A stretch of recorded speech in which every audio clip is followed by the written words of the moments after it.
the two of you know that that is now the intro to this episode. Shit! Damn it!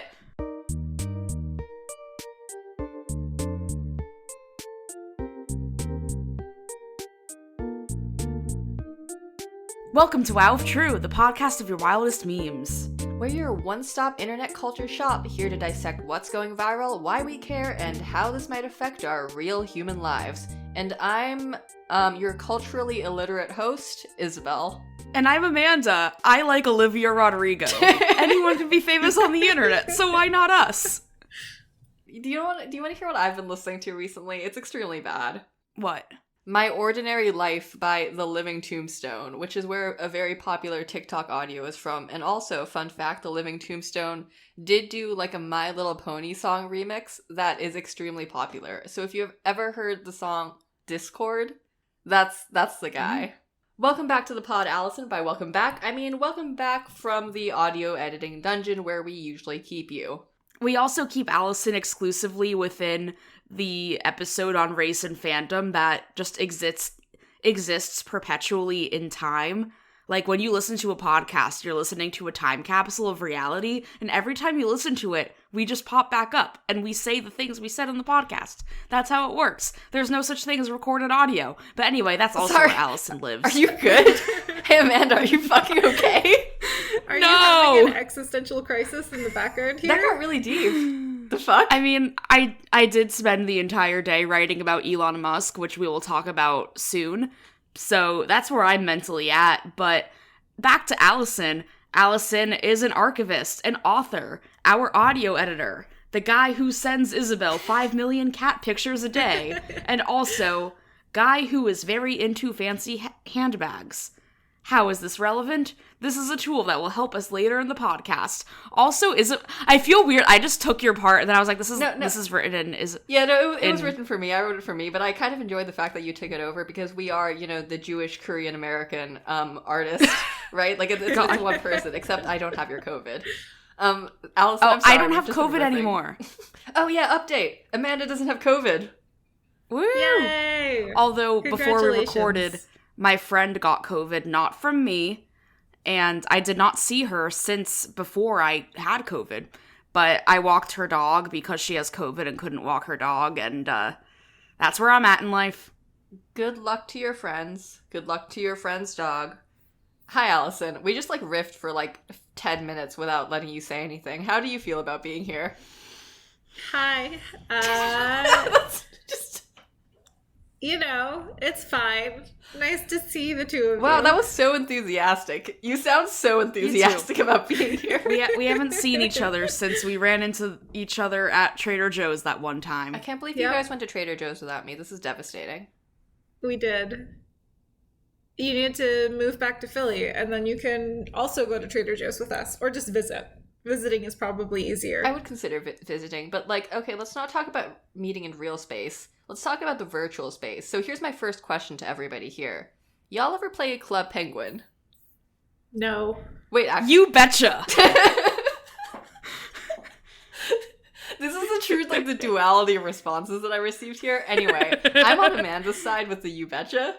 What were you into on Club Penguin? What did you do? I just I liked to get coins and buy stuff, which is not very exciting.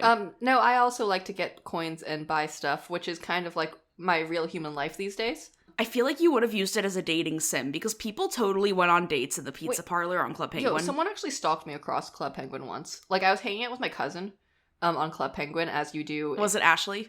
No, it wasn't Ashley. It was Ashley's brother. Okay. Addie, listen to this episode. You're in it now. And also, it's payment for sleeping on my couch next week. Oh, this week, since it's coming out on Wednesday.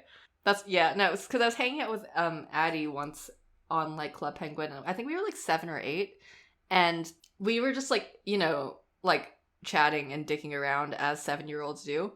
And then some guy kept trying to talk to me and also kept following us from place to place in Club Penguin. Classic. This is I feel like this isn't a funny story. This is just kind of a people are weird on the internet, and sometimes you're a kid and don't know what to do with it.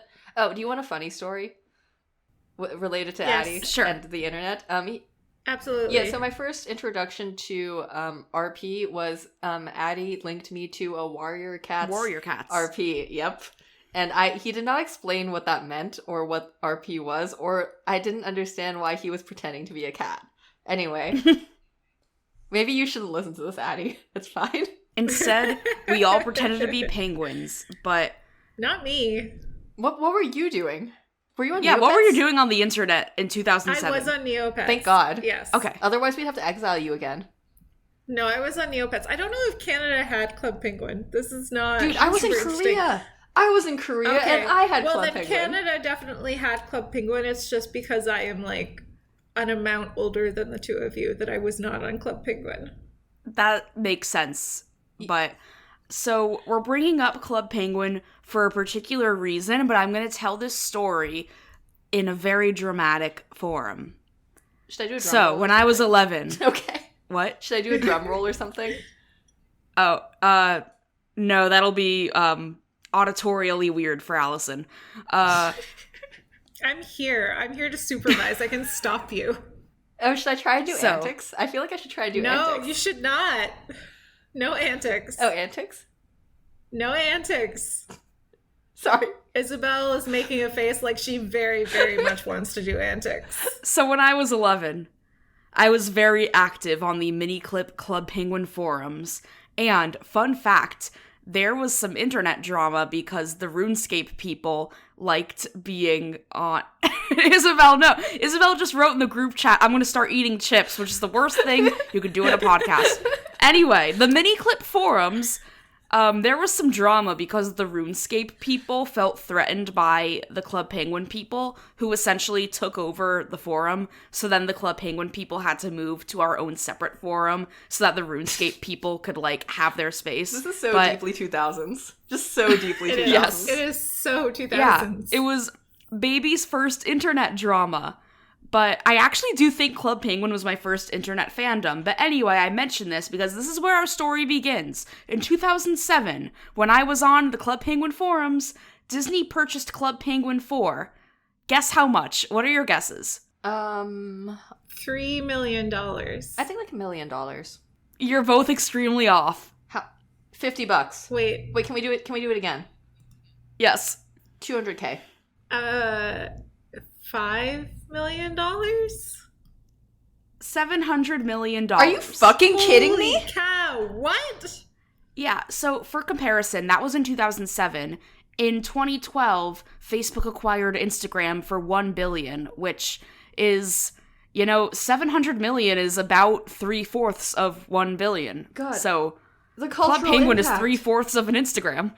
Whoa. Yeah, so, but it's funny because even when I was on these Club Penguin forums when I was 11, lying to people and saying I was 13, because, you know, we all did it, even back then, like, these, like, literal preteens on this forum were like, I don't know if we can trust Disney, this feels really fishy, like, corporate America, grr, buying our silly penguin game, like, it was a big drama. But anyway, long story short, by 2017, Disney shuttered Club Penguin, and it was very sad. They finally let the iceberg tip. I wrote a poem about it. That's not a joke. I wrote a poem about it. And so, naturally, a bunch of copycat websites came up where people, like, scraped the code of Club Penguin and, like, made it their own, but then, obviously, there's issues with, like, content moderation, so one version, Club Penguin Online, which was a remake, got taken down because apparently people were just saying a bunch of, like, really hateful shit. And then also at the same time, one of the people that was running the website was being investigated for child porn. So that's not good. So are you talking? So Club Penguin. Just to clarify, we're talking about recently, right? Like, this is happening, like, in the last week. Oh, no, we're not there yet. We're still in the exposition. Okay. But this past week, another one, different from Club Penguin Online, Club Penguin Rewritten, was, well, I'm going to tell you what happened by reading you the headline of an article I wrote, which I think just sums it up. Club Penguin Rewritten shut down by Disney, website seized by London police. How does the London police... I have questions here. Yeah, how are they involved? Like, how do you seize a website if you're the police? Well, I mean, I think what happened was Disney got angry because they do. Why did they get angry now? Who knows? The working theory, based on me reading things on Reddit, is that it's because Club Penguin Rewritten started recently, like, having people watch ads in exchange for in-game currency, whereas before they had ads, but the ads were pretty explicitly used just for, like, keeping the servers up. Yeah, also contextually, Disney is one of the more litigious companies out there. Like, it's very well known. Disney, like, compared to... Disney will sue you. If you Disney breathe. will yeah. Yeah. I'm cutting that out. I am here to save you from a lawsuit. Nobody will hear that Amanda just sung an excerpt of for of literally A Whole New 2 World seconds from Aladdin. But yeah, so basically what happened was Disney got angry, and I'm guessing that the people that run the site are based in London, and 3 people were arrested in conjunction with Club Penguin Rewritten because of copyright issues. They were released because they agreed to cooperate by letting the London police have access to their website. So now if you go to the Club Penguin Rewritten website, you just get a notice that says, "This site has been taken over by Operation Creative Police Intellectual Property Crime Unit." That's a long name for a unit. Is it bad that I think that'd be kind of a fun job? Like, see, that's problematic, and I should get canceled for that. Yeah, don't be a cop, Isabel. But, like, I think it would be kind of Isabel. fun. Like, I mean, I don't know. It's, like, basically adjacent to being a lawyer, right? Like, you just have to, like, tell people, like, hey, stop putting that picture there. Isabel, don't become a cop. This Yeah. is Isabel's turn. getting canceled for liking cops. You know, honestly, that would be the most, like, reasonable thing we're getting canceled for compared to everything else that we joke about getting canceled for. So are there... Wait, I have another question. Yes. Are there other Club Penguin clones still out there? Because I think the more interesting thing to me here is that there's a whole, like, ecosystem of Club Penguin, like, clones that existed after Club Penguin OG was shut down. I don't know. I mean, I think this was the last one that was very popular. I did play it at one point in college when I was just, like, bored or something, and I was like, oh, hey, this slaps. But then a couple months ago, I was just doing general internet privacy checkup because I am a public figure, you know, gotta stay You're verified on secure. multiple platforms. Yes, I'm verified on 2 whole platforms. Like, I did the thing where it was like, see if your email and password have been leaked from any services. And I was leaked from Club Penguin Rewritten. Damn, fucked up. But this is why you use different passwords on all of your accounts. We're sponsored by LastPass. Just kidding, we're not. LastPass, if you should want to use a sponsor password us, like, manager. you know, hit us up. We'll take anyone's money at this point. But yeah, I mean, reporting this story was very funny because there were screenshots of people that were, like, actively documenting the last moments of Club Penguin Rewritten, like, as the code was being taken down, and it's like, the backdrops erase, and then they're just standing there in a sea of blue, and then their clothes disappear, and then their penguins disappear, and then there's these screenshots of people being like, somebody help! But it's just, like, penguins yelling into the void, and then also, like, as a journalist, you gotta fact check shit, so I had to fact check that these guys got arrested.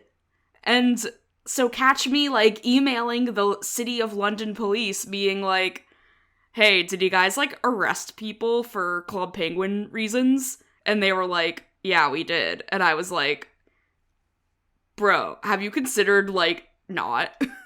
No, I didn't say that to the police. I mean, you should have said it to the police. It's literally Club Penguin. I just want to say that your description of Club Penguin Rewritten getting shut down was very evocative and really spoke to your past as a poet. Thank you. Speaking of how the City of London police hostily took over Club Penguin Rewritten, you know what else is a potentially hostile takeover that may or may not happen? Hey, this is coming out next Wednesday. Could have happened. could have happened. Oh, God. Well, imagine you're me, a tech journalist. You wake up on Thursday, April 14th, and you see that Elon Musk has offered to buy Twitter for $43 million. No. Elon Musk has offered to buy Twitter for $43 billion. This is after, in case you've been not following this beat by beat because your job isn't to follow what Elon Musk says, lucky you. Basically, like, a couple weeks ago, Elon Musk bought 9.2% of Twitter for $13 billion. He was offered a board seat. Like, it was like a whole thing. Then, yeah. He was offered a board seat. He denied the board seat. It was weird. He said a bunch of weird shit on the internet about an edit button, which I personally think is gonna be... If there was a Twitter edit button, it would be the decline of humanity. You needed an edit button for that sentence. Oh. I mean, that's what Allison's me. here for. See, Yeah, I'm the edit button. Allison's the edit button. I feel like the edit button for Twitter would be very similar to the way you could have edited anyone's posts on Tumblr in ye olden days. Well, you know, remember when that happens to John Green and it was a whole thing? I remember this so well. I actually got canceled for this on Tumblr a little bit by people coming into my ask box. Wait, why? Oh, because I was like, I'm glad we're rated R, because I can say John Green cock posting. Where I said on Twitter, what I said on Tumblr, that I think that if he had just leaned into the cock posting, we would have loved him. Like, I think that's true. Yeah, and I think I'm right about that. Yeah, I also think that's true. For anyone who wasn't on Tumblr at the time, basically you used to be able to reblog people's posts and change it so it looked like they said something else. And literally anybody could do this. Insane feature. Insane. Didn't have to be mutually following each other. You could just do it to a total stranger. Is it a feature, or was it Tumblr being really poorly designed? I think it was a feature, emotionally. People did this to John Green, and they made it look like he said, like, my favorite taste in the world is cock, or something that. Okay, and it was just... Let me describe this. It was a whole paragraph of how much John Green liked cock. And, like, objectively, this is kind of a shitty thing to do to someone, like, to edit their post to talk about how much they like cock. But also, it was objectively very funny because this was the height of John Green's, like, posting on Tumblr era, and nobody knew how to behave. Yeah, so John Green left Tumblr because this just turned into, like, a huge amount of bullying, and this is why now people are like, haha, we bullied John Green off Tumblr, which...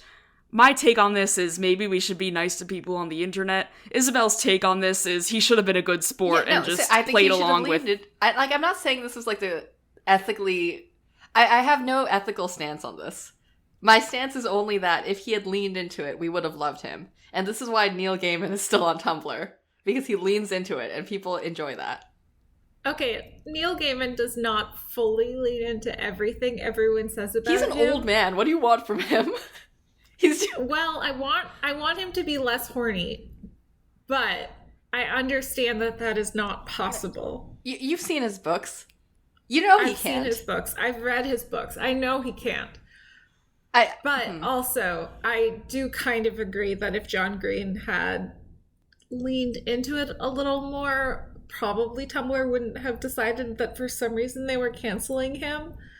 On the other hand, like, I do understand why John Green, as a creator who markets his books and, like, other material mainly towards young adults, he would not be thrilled with his, like, main thing on Tumblr being that he loves the taste of cock.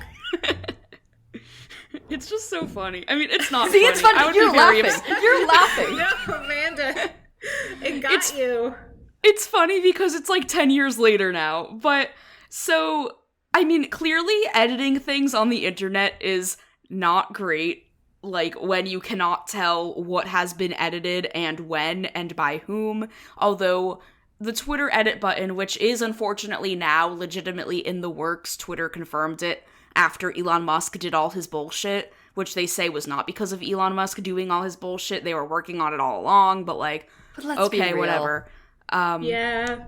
I mean, their edit button would be something that, for testing at least, would be behind a paywall on Twitter Blue, the Twitter subscription product, which I pay for because I'm a piece of shit. Okay, real talk. I did not know that there was a subscription Twitter I also product. did not know there's a subscription Twitter product. It's $3 a month. It's called Twitter Blue. You can undo your tweets for a little bit before you post them and then change them, which is essentially an edit button, except you're not editing it after it was already posted, and editing things after they're already posted leads to misinformation. We're getting on a bit of a tangent here, but anyway, Elon Musk is trying to buy Twitter, and he has a lot of ideas about how Twitter could be better, and they're all things that would make Twitter worse. I think his best idea is renaming Twitter to Titter. So, that sucks. Hey, that sucks. Sorry, Yeah. is that something that this man has legitimately proposed? Yes. Oh my god. I mean, legitimately proposed as in he made a Twitter poll about it. Yeah, I mean, he's Elon Musk. I like how this is like his midlife crisis, though. Like, I feel like this is his like divorce midlife crisis, and like he has too much. And this is really truly like he has too much money situation, because when anyone else would go out and buy a Tesla, he is like, He is Tesla. the person with the Tesla is like, I'm gonna go buy this entire social media platform because I'm having a tantrum. That's fine, but this is not this dude's first divorce. But it's his first divorce to his manic pixie dream girl. Well, I mean, he divorced the same woman twice. So, like, I feel like he's used up all his divorce street cred. Yeah, but to be real for a second, I do think that the issue with Elon Musk being in control of Twitter, besides him being, like, insane, like a shit poster 4chan bro, is that he believes that Twitter should have the same rules about speech as the United States, aka, like, you can say whatever you want, except you can't go into a movie theater and yell fire when there's not a fire. Which, social media platforms have rules for a reason. There's rules on Twitter against things like targeted harassment, doxing, spreading misinformation knowingly, threatening to incite violence, like things like that. And people obviously can get banned from the platform permanently. That happened to Donald Trump because Twitter believed that he was using his platform to incite violence during the January 6th riots. And the thing is that, like, Elon Musk feels like he's being censored by Twitter, and he says the reason that he wants to buy Twitter is because he wants to have a open forum for public discussion. But Twitter already is an open forum for public discussion. You just can't, like, dox somebody or spread misinformation. So why is he spending $43 billion so that people can be shittier to each other on the internet? Specifically because he wants to post. You know that, right? Like, he wants to post. It's literally all it is. Like, I don't think, like, normally I'd be like, there's some deeper machination here, but I genuinely do think it's just that he feels like he's personally being censored, and he has enough money where this is a reasonable proposition for him to be like, oh, I want to throw a tantrum about this and throw my weight around and, like, try and capture an existing network rather than going to do my own thing. Because I think in a different situation, a billionaire would be like, you know what I'm going to do? I'm going to make Twitter Tutor. As opposed to taking or over. Parler. Yeah, like I was thinking about Parler. I mean, that's the thing, is that, like, Truth Social, which is Trump's social media platform, exists. Devin Nunes, who left Congress to become executive at Truth Social, he said that Truth Social would be fully operational by the beginning of April, and I'm actually on the Truth Social waitlist for journalism reasons. I wouldn't actually use the app. I am currently 976,985th on the waitlist, and I've been there for about a month. So this is not fully operational, and Truth Social is a fucking disaster. It doesn't work. It is not a social media site. Trump is very angry about it. That's what I'm saying, though, is that, like, it's a lot easier to, like, take over an existing thing than it is to create your own thing, especially when it's, like, a platform that relies so heavily on, like, network effects. Like, unfortunately, people are on Twitter. Yeah, and that's why he wants to buy Twitter, but... Anyway, so here's my hot take about this. So this is interesting to me just because it's like my so basically what he's trying to do here is he's trying to do quote unquote a hostile takeover. And like the way that you buy a public company or something like this is like you don't actually go and buy it. It's like, I'm not going to go into this because it's like not fun, but like through schemes and machinations, you succession girl boss your way into owning a lot of shares or being able to elect enough of your guys onto the board, that sort of situation. That the succession girl bossing is the technical term, and that is the one that we use at my law firm. That's a lie. Yeah, that is what he's doing. He's trying to buy every single share. Well, he's not trying to get every single share. He's trying, or he might be actually. I did not read it completely, but he wouldn't need to. He just needs a majority control. Like I said, there's a bunch of different ways you could do this. The basic hostile takeover is just that you get enough of the shares. It doesn't have to be all of them. It just needs to be like enough where it's like you are steering the ship, so that basically you can decide who gets elected to the board. Yeah, this is probably not interesting. This is why I said succession girl bossing it. No, I do like M&A for my job, like mergers and acquisitions. So, and like murders and acquisitions, murders and assassinations. Fun fact, we are recording after a long day I've spent in the law mines, so I'm actually not going to explain a lot more than that because I don't think I should be doing legal advice on the pod, and it's not that interesting. But honestly, like my take on it after reading all this stuff about it is that it feels a lot more like posturing than reality for me, in that he's just spending a lot of money to like dick around, which like to quote like the script from the SEC where he's like filing, I don't know, 13D. There's like a lot of acronyms and a lot of numbers. It's a bad job, the you guys. Securities and Exchange Commission, which regulates like stocks, ? Yeah, I mean, they've gotten mad at Elon Musk before because he tweets quote unquote material information about his companies, which is illegal because he's essentially doing insider trading, but it's whoever follows him on Twitter has inside information, and it's illegal to do. I mean, it's basically he's doing market manipulation through his Twitter post, which is an insane thing to say. But like, okay, so the script on here that's been attached is like, this is what Elon has said. The send via text is, as I indicated this weekend, I believe that the company should be private to go through the changes that need to be made. AKA, he's whining about not being able to post. After the past several days of thinking this over, I have decided I want to acquire the company and take it private. So, like, that means basically, because Twitter is a public company, that's why you can see all this shit on the SEC website. He's like, no. Mine now. Nobody can see into it now. Black box. And then he's going to send an offer letter tonight. It will be public in the morning. Are you available to chat? And then, basically, then there's a voice script of what he said, which is like, it just reads so much to me like dialogue from Succession or like from like a TV drama than it does like actual shit people would say. Like, I've been in like rooms where people are doing negotiation, and sometimes it does sound like TV drama, but this is just dumb.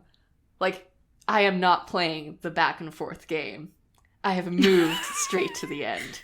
It's a high price, and your shareholders will love it. If the deal doesn't work, given that I don't have confidence in management, nor do I believe I can drive the necessary change in the public market, I would need to reconsider my position as a shareholder. This is not a threat. It's simply not a good investment without the changes that need to be made. And those changes won't happen without taking the company private. And for him, the main change he wants to make is to, like, take away platform rules about what you can and can't say. Yeah, he's just mad about not posting. He's gotten away with things like comparing the CEO of Twitter to Joseph Stalin. That was fair game. No one did anything. He compared Justin Trudeau to Hitler, and that one he took down of his own accord because people got mad at him. But the thing is that if you want Twitter to be a place of, like, open debate, then people should be allowed to tell you that Hitler jokes aren't funny. Agreed. Like, that's, you know, and baseline. they did. Yeah. But the only people that are really regulating him are the SEC itself, who they've tried to regulate what he does and says on Twitter because it was affecting the stock market. I mean, I think mostly that the Twitter board is just kind of like, Jesus Christ, we don't want to deal with this. The the Twitter employees are like, oh god, it's this guy again about him. Honestly, that's my extremely sophisticated legal take. My less sophisticated legal take is that there's like a lot of bullshit you can get into relating to content moderation and lawsuits. Anyway, what is our takeaway from the Elon Musk drama? Some people have too much money. Yes. What would you do if you bought Twitter? I think that's an interesting question. If you were the majority shareholder of Twitter and you were, if you're Elon Musk, let's play Elon Musk Simulator right now. You are Elon Musk. You have been very aggressive toward Twitter. What are you going to do with it if this goes through? Okay, there's a feature where instead of how, like, if you have an NFT profile picture, you can have a hexagon icon. Instead, it's if you are just anybody on Twitter, you could put a little hat on your icon. Excellent choice. Just put a little hat. Maybe you get special hats based on, like, doing stuff. This is very I don't know. TF2 of you. Yeah, that's pretty good.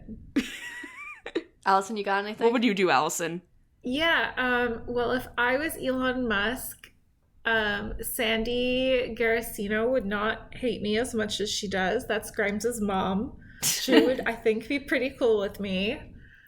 Why does she not like you?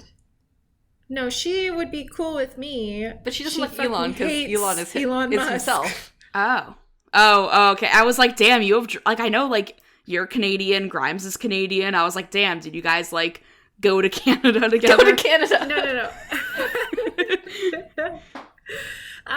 No, Grimes' mom is a Canadian politician and, like, columnist now. Oh, of course. I mean, she fucking hates Elon. Good.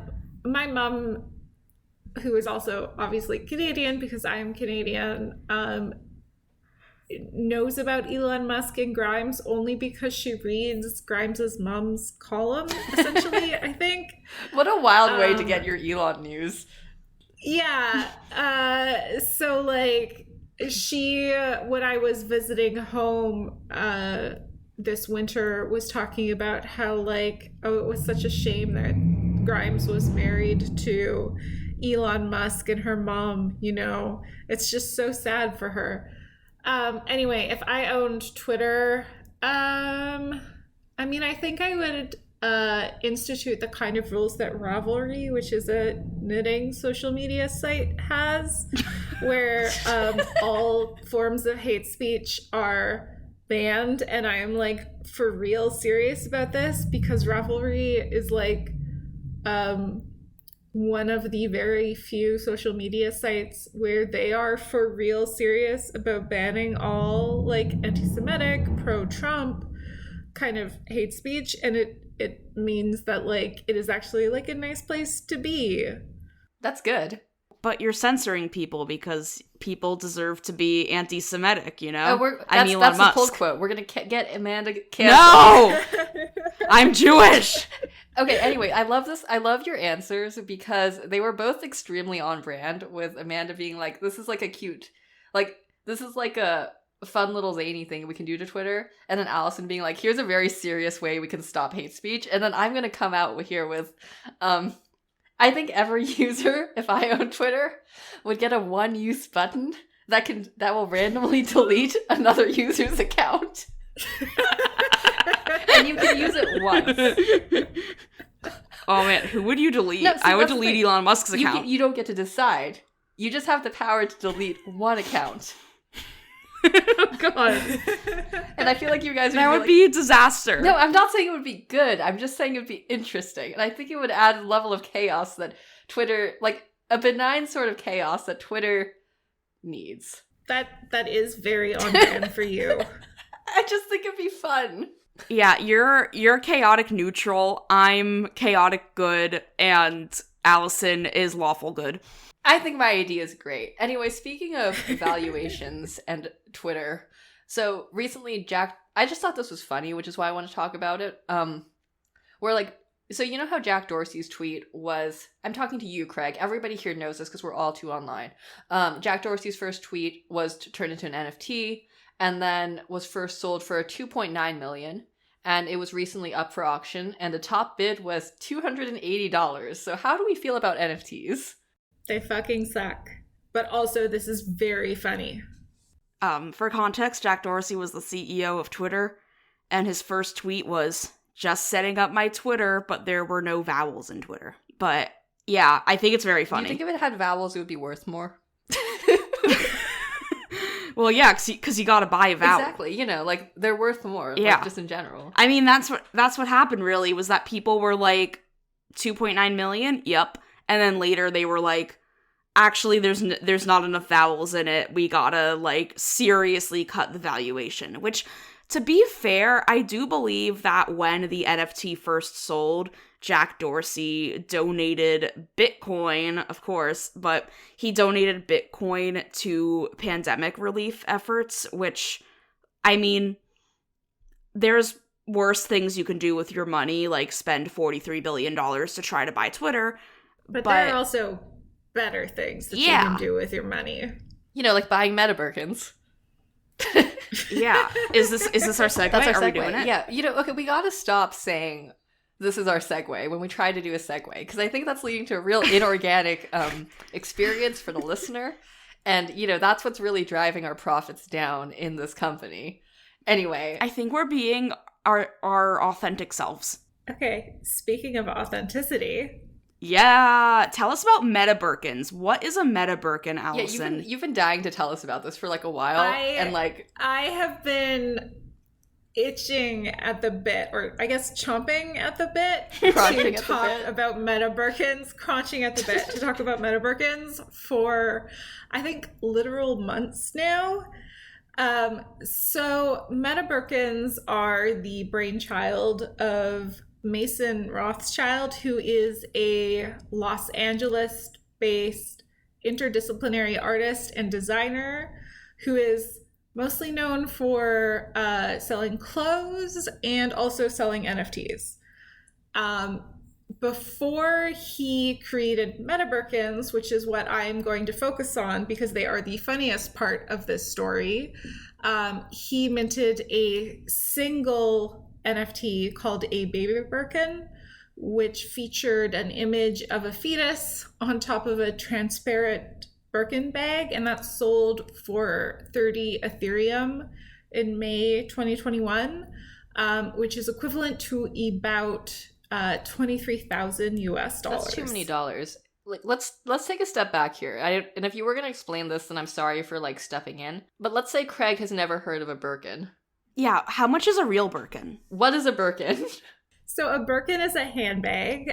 They are made by Hermes, which is a French luxury brand. They are extremely expensive and also like fairly iconic. So the cheapest way to get a Birkin is to actually buy one in the store. And they will cost you between $10,000 and $12,000 US if you could get one. Wait, isn't it like a whole process to get a Birkin? Because I see people post about this on TikTok a lot, where it's like a whole situation to get to the point where someone will sell you a Birkin, which is fascinating. I looked up the Birkin bag, and I'm like, it's just a bag. It is just a bag. It is a bag that has no shoulder strap. It is a bag that, like, you can't carry on your shoulder like a tote. You can basically only carry it in your hand or on the crook of your arm. In some ways, it is like an extremely inconvenient thing to spend that. Well, actually, in many ways, it is an extremely inconvenient thing to spend the equivalent of a car on. I feel like a Birkin is a bag in the same way Elon Musk is a man. Yeah, I mean, damn, like, I can understand the appeal of the Telfar bag. Like, I've considered getting one many times. I just Googled it to make sure I was saying it right, and I'm noticing that the bag security program is currently going on, so... Yeah, if you want a Telfar, now is the time. God. I don't need a Telfar. They're not that expensive in comparison to a Birkin. And you're supporting a Black designer. But they're still like a couple $100 for a bag. They are. That is nothing compared to what you would pay for a Birkin, though. But you see, the Telfar bags are cool, and the Birkin bags are like, whatever. That's my hot take on fashion. Anyway, continue. Okay, so a little bit about Hermes as a brand. Hermes uses the exclusivity of their bags as a way to market their brand, which is different from the way that a lot of other luxury fashion brands operate. So they don't make deals with influencers. They don't give their bags out for free. To get one, you need to, as Isabel hinted at, build rapport with your sales associate. So like before you get to the point where you are actually offered the chance to spend $10,000 on a handbag, you will have to spend money buying shoes, buying china, buying scarves, buying wallets, buying other bags that are not a Birkin or one of their other like landmark handbags to get to the point where you are offered one. Unless you go to Paris, because in Paris they have a lottery system where you sign up on the internet to go to the store to give them a list of the things that you would like in a handbag. And because they have a larger amount of stock, they might be able to offer you one. But the lottery system fills up every single day. And even if you are one of the lucky people who gets a spot in that lottery system, you might not get a bag that you actually want to buy. I love this because it feels a lot like having to romance a dating sim protagonist to like get this bag. Like it does kind of feel like you need to like, you know, you have to do all the events and go through all the steps and put in a lot of like emotional labor and sometimes money, because sometimes you have to pay for these things in like a dating sim. And then at the end, you get the emotional payoff of nothing. Yeah, that's exactly it. And you might think, well, okay, if I wanted to buy a Birkin, why would you want to? But if you did, I could just go to the secondhand market, because for everything, there's a secondhand market. Except that secondhand tends to be even more expensive than buying something new, because it takes so much work to build this relationship and so much money to build this relationship with your sales associate, that it, you know, like before we recorded this episode, went to Fashion File, which is a luxury resale market that like authenticates whatever it's reselling. And the cheapest Birkin I could find on Fashion File was $11,000 at the time of recording. So about equivalent to what you would pay in store. Not except bad. It is a bag that has the wear and tear of someone using it for multiple years on it. So there are some downsides. There have been Birkins that have resold for $200,000. Oh my god. Meanwhile, I'm out here like, should I spend $202 on a medium Telfar bag in the color painter's tape? The answer is probably not. But also like you could. So because Hermes bags cost even more than they do just straight up retail on the secondhand market, a lot of Hermes customers refer to them as investment pieces.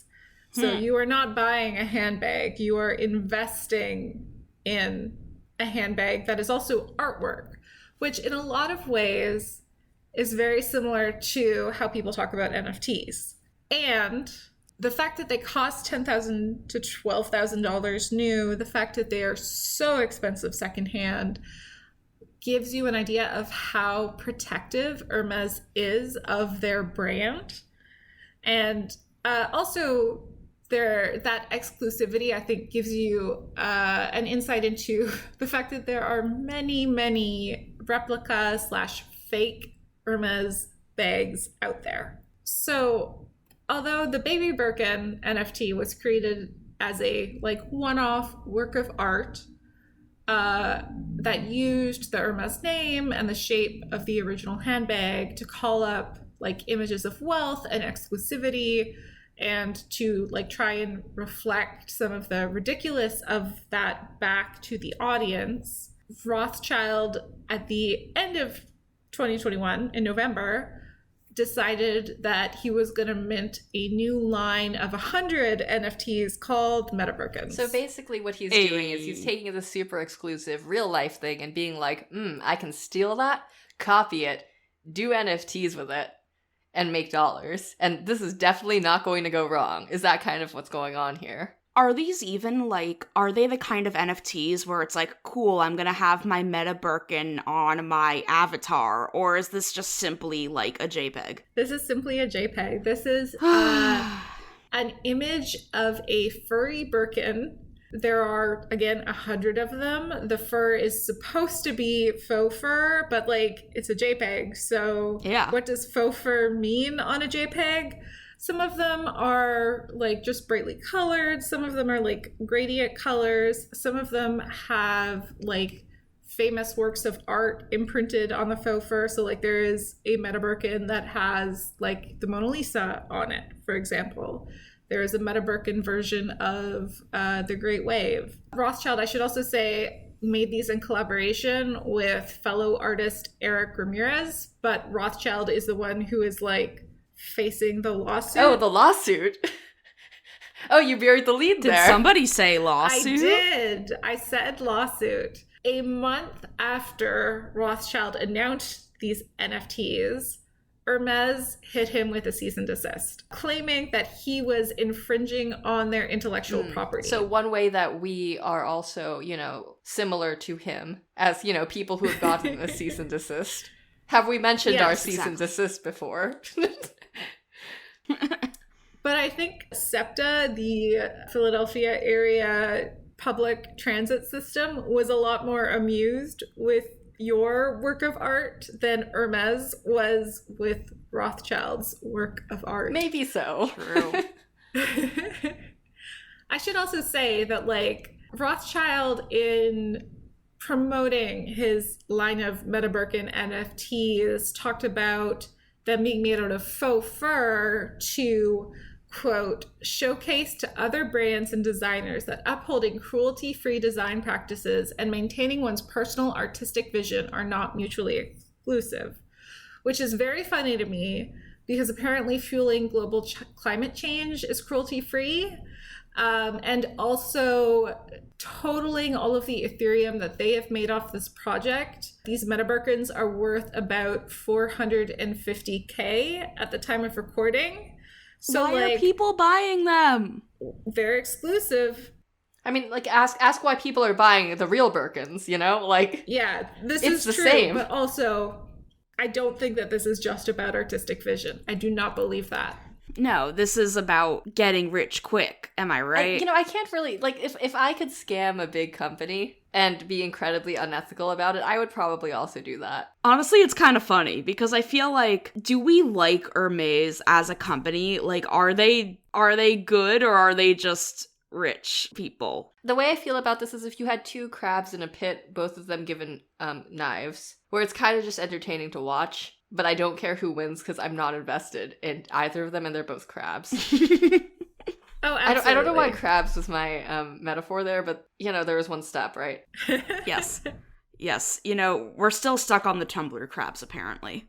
The Tumblr crabs better come back, or else I'm fucking leaving Tumblr. This is not a drill. Anyway, okay, so was there more to this? So what happened with the lawsuit, or is it just ongoing? Or is there a third layer to this? Well, yeah, it is still ongoing, but so Hermes issued the cease and desist. OpenSea, which was the platform that Metabirkins were being minted on, took Metabirkins off their platform as soon as they got the cease and desist. And Rothschild just moved to another platform and didn't stop selling them because, in his words, the First Amendment gave him every right to create art based on his interpretations of the world around him.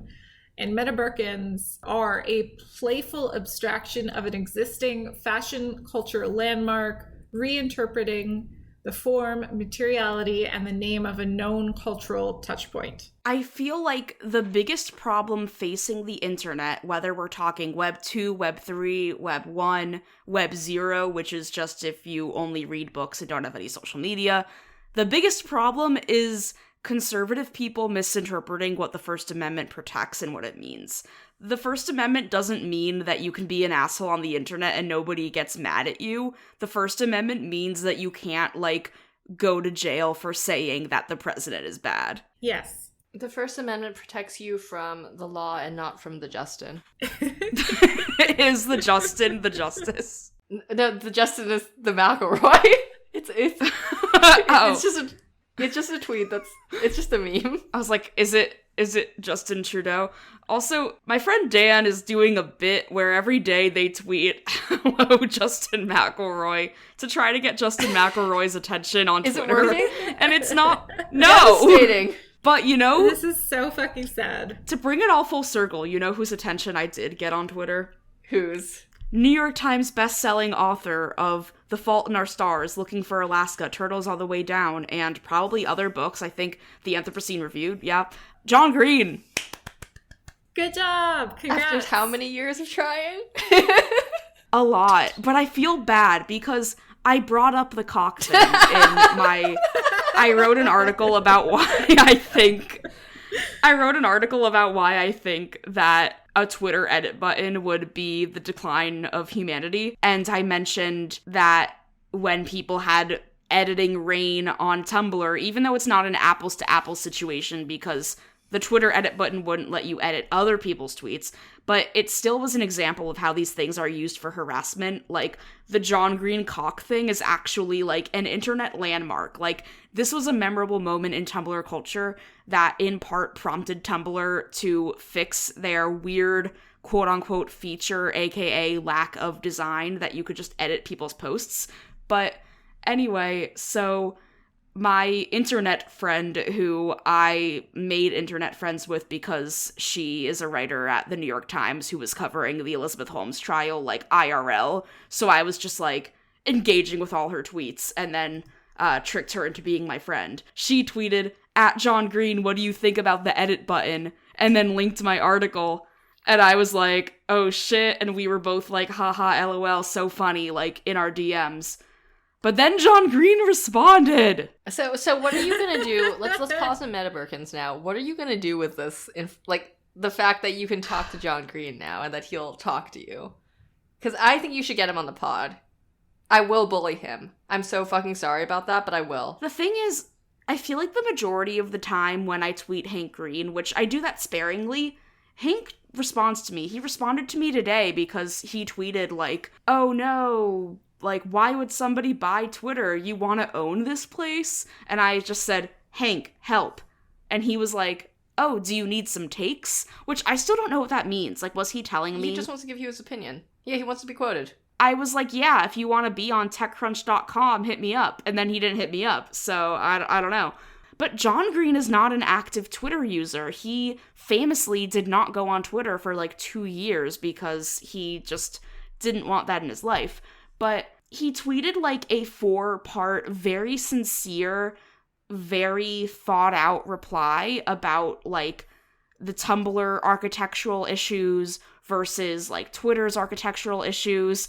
But basically, long story short, the last tweet was, I quote, all that noted, I think Silberling is 100% right that an edit button, like any misusable feature, will be massively and immediately misused in the most horrific ways the feature allows for, not because edit buttons are inherently bad, but because the rest of the architecture is bad. May I repeat? John Green said, I think Silberling is 100% right.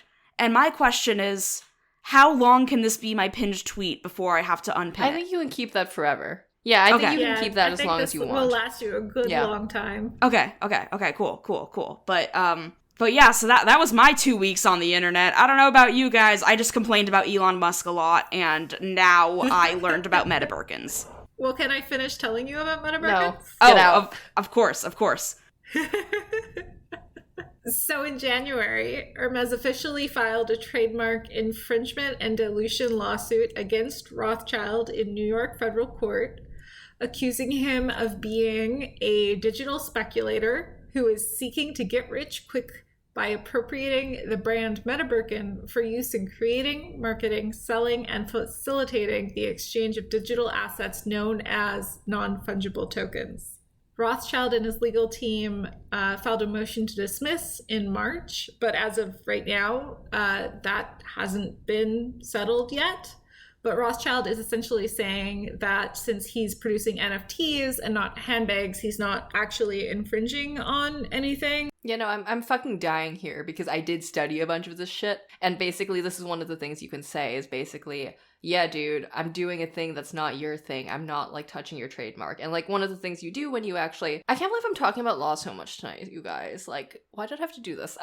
But one of the things you have to do when you file a trademark is you say what categories it's for and stuff like that. And that's one of the things you could be like later, be like, hey, yeah, I'm not doing this shit in XYZ, therefore it's cool. This is also why people can trademark colors and it's fine. It's because you're not trademarking the color for all purposes. It's the color as specific. Like Tiffany blue or something like that. This was a very like 1,000 feet above because it's been a million years since I've talked about this, and Sarah is probably gonna come for me because I may have gotten stuff wrong. Sarah, don't fucking at me. Sarah's my friend who's a lawyer. This is all really background to the thing. This is the setup to a joke. This is so fucking long to get to a joke, Allison. Wow, we spent an hour to get to this joke. Yeah, the punchline to this joke is that before the Metabirkin NFTs were even minted, people were minting fake Metabirkins on OpenSea, and Rothschild fucking hated it. He was on Twitter warning people not to buy fakes, not to like buy into all of these people saying that they were selling Metabirkins because they weren't the real Metabirkins, which to me is like, if he really truly cared about the art aspect of this and not the cash aspect of Metabirkins, this man would find people making fake Metabirkins fucking hilarious, because I know that I do. I have a good segue for this. I know we didn't say we'd talk about segues, but you're right, because I care about the art, and guess whose art has been used for NFTs without her permission? So the other day I was Googling myself, as one does, and I learned that my project from senior year of college, Infinite Artwork Simulator, which would give you artwork descriptions, is being used in conjunction with an NFT that some guy minted. And let me just like read it off for you because it's named Signs of Dissolution. It has not sold yet, I think, at least of like a couple days ago. Nobody fucking buy it. He doesn't deserve that. It's like a one-off, like very like glitchwork artworky thing where basically there's a whole description. I'm gonna read the description, and if it's not funny, Allison, cut it out. Hi, Allison, you're here. I can say that. This work is an intimate and estranging cartoonesque intersection of glitch art, video art, and data bending consisting of an icon of politics which is reminiscent of self-destruction, aliens, spiritual connection, and desire. The work deploys tense, enigmatic vignettes as gesturing toward ambiguous future, suspended temporality, and the destabilization of the reality principle. And then in parentheses, statement made with help of the generative Infinite Artwork Simulator by Isabel Kim. But the thing is that your artwork simulator is appropriation. It is also appropriation. So he's appropriating the appropriation art, which is honestly a really common thing to happen in the art world. I wrote about this last year when Richard Prince, who is a famous appropriation artist, appropriated an Emily Ratajkowski Instagram post as artwork, sold it for like $80,000 or something. Don't fact check me. And then didn't she like NFT? Yeah. So she appropriated the appropriation art of the appropriation art, et cetera, et cetera. So I think what I'm saying here is that, Isabel, you have to make an NFT of this guy's art. Shit, you're right. Damn it. We're gonna get canceled for doing an NFT. Yeah, no, see, I want to be a cop. I'm gonna make an NFT. There's just, I thought the cock posting was funny. You're so problematic, Isabel. And on that note, thank you for being here, Allison. Thank you for telling us about Metabirkins because, like, oh my god. You're so welcome. Where can we find you on the internet if you want to be found? You can find me on Twitter, where I am sometimes Al. You can also buy my book, The Ghost Collector, on bookshop.org with a special code from Wow If True. Yeah, fucking promo. If I turned your book into an NFT, would you get mad? Yes. And on that note, if you like this episode, tell a friend. Word of mouth is how we grow. Thank you to all of our patrons, and shout out specifically to Zoe, Bray, Andre, Thea, Brian, and Gabriel. If you want your name in the above or in our Twitter header, slide right into our Patreon at patreon.com/wowtrue. Shout out to Allison Mills, who is right here. Beloved audio editor, told us about things. Agreed to be online at a really random time on Thursday. And to graphic designer and Canva warlock Eric Silver, who made our logo, and Sam Rizer, who made our podcast music. You can find us on Twitter as @WowTruePod and Instagram and Facebook as @WowTrue. Had your 15 seconds of internet fame? Slide right into our Twitter DMs and tell us about it. And until next time, let's get weird on the internet.